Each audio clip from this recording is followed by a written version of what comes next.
So in this video we're going to do a back stitch.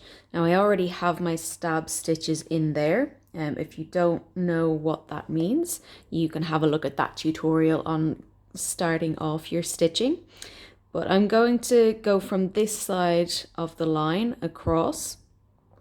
So I'm coming up a little bit away from the beginning. So with the stitch length away from the beginning. So you want to decide how long you want your stitches and come that far away from the beginning, and then you go back down at the beginning of the line.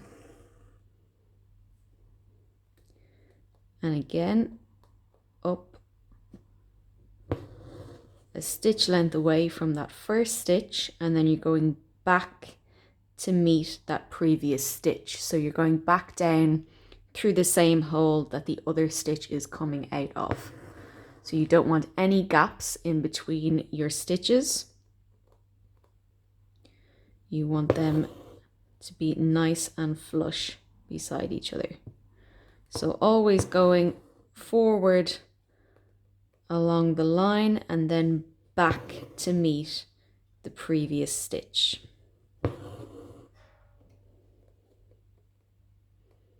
Now you can decide how big or small you want your stitches. It can depend on the type of piece that you're stitching. For straight lines, it really doesn't make much of a difference. If you're going around curves, the smaller your stitches are, the easier it will be to get around a curve. So really depends, it's up to you. A little bit of trial and error helps. I'm just going to cut that knot out of the way.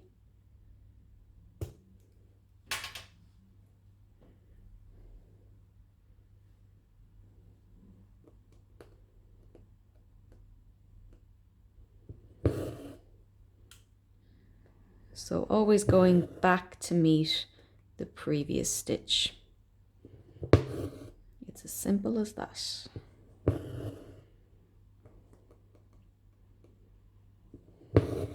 And of course, getting your stitches nice and even is something that comes with practice too.